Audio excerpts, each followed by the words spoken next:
পঞ্চায়েত ভোটে জয় হয়েছিল বিজেপির। তৎকালীন শাসক দল তৃণমূল কংগ্রেসকে সমর্থন না করায় বাসিন্দাদের এক প্রকার পেতে হয়েছিল শাস্তি।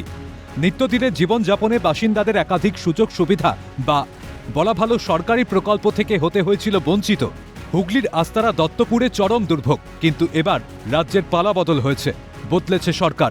তৃণমূল নেতাদের তোলা দিয়ে কাজ করার দিন শেষ। রাজ্যের পদ্মের সরকারের আমলে মানুষ স্বাধীন, নেই শাসকের শোষণ। বন্ধ হওয়া সুযোগ সুবিধাও নতুন করে চালু হবে সাধারণ মানুষের জন্য। বছর 5 এরকম হবে। অতিরিক্ত খরচ গুনতে হচ্ছে। এবার বছরে এক্সট্রা প্রায় 1000 টাকা। ঠিক আছে, এবার এমনি তো চাষিবাসি মরেই আছে এক প্রকার, জলের জন্য অনেকটা খরচা হচ্ছে।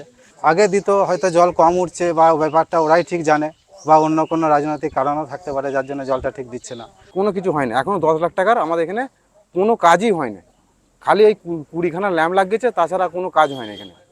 পুরো গ্রামটাই বঞ্চিত করে রেখে দিয়েছে। 10 লাখ টাকাটা খেয়ে ফেলেছে। হ্যাঁ, বিজেপির সদস্য এইরকম বলে কাজটা করতে দেয় না। ওরা পয়সাটা ঘাবলা করে রেখে দিয়েছে। জানা যায় হুগলির তারকেশ্বর ব্লকের 10টি গ্রাম পঞ্চায়েত 2023-এর পঞ্চায়েত নির্বাচনে 9টি গ্রাম পঞ্চায়েত দখল করেছিল তৃণমূল, আর একটি যায় বামেদের দখলে। তৃণমূলের দখলে থাকা 9টি গ্রাম পঞ্চায়েতের মধ্যে আস্তারা দত্তপুর গ্রাম পঞ্চায়েতের 160 নম্বর বুথে 2023 সালে জয়লাভ করেছিল বিজেপি, যার জেরে এলাকায় পানীয় জল, কৃষির প্রয়োজনীয় জল, এমনকি ভালো রাস্তাঘাটও তৈরি হয়নি প্রায় 3 বছর। তৃণমূলের এহেন স্বৈরাচারী রাজনীতি নিন্দায় সরব বাসিন্দারা। অভিযোগ অস্বীকার করেছেন আস্তারা দত্তপুর গ্রাম পঞ্চায়েতের প্রধান পলাশ লোহার। বিডিও ম্যাডামকেও বলেছি যে কাজ করুন, কোনো প্রকল্প বন্ধ হচ্ছে না। কি প্রকল্প চলছে সেই প্রকল্পগুলো মানে আরও কেন্দ্রের অনেক প্রকল্প তো আসছে, কিছু প্রকল্পের নামও পরিবর্তন হবে, কারণ এখানে স্টিকার পিসি বিভিন্ন প্রকল্পের উপর স্টিকার লাগিয়ে, কেন্দ্রের প্রকল্পের উপর স্টিকার লাগিয়ে এখানে চালাতেন। তো সেই স্টিকারগুলো উঠে যাবে। কেন্দ্রের যে প্রকল্পের নাম আছে সেই প্রকল্পের নাম অনুযায়ী একটা বোর্ড হবে, সেই বোর্ডের নিচেই একটা কমপ্লেন বক্স থাকবে। সেই কমপ্লেন বক্সের চাবিকাঠি ব্লক প্রশাসন এবং আমাদের কাছে থাকবে। কমপ্লেন বক্সে মানুষ অভিযোগ জানাতে পারবে, সিসিটিভি সার্ভেলেন্স থাকবে।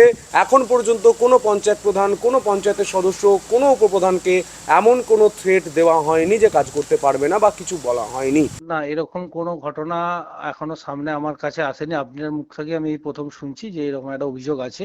কারণ আমাদের পঞ্চায়েতে যারা এসেছেন, যে কোনো সমস্যা নিয়ে আমি সার্বিক চেষ্টা করেছি সাথে সাথে সেই সমস্যার সমাধান করা। বিজেপি করলে জল মিলবে না, এলাকায় তৈরি হবে না রাস্তা, কার্যত বাসিন্দাদের ব্যক্তি স্বাধীনতায় হস্তক্ষেপ করেছিল তৃণমূল কংগ্রেস।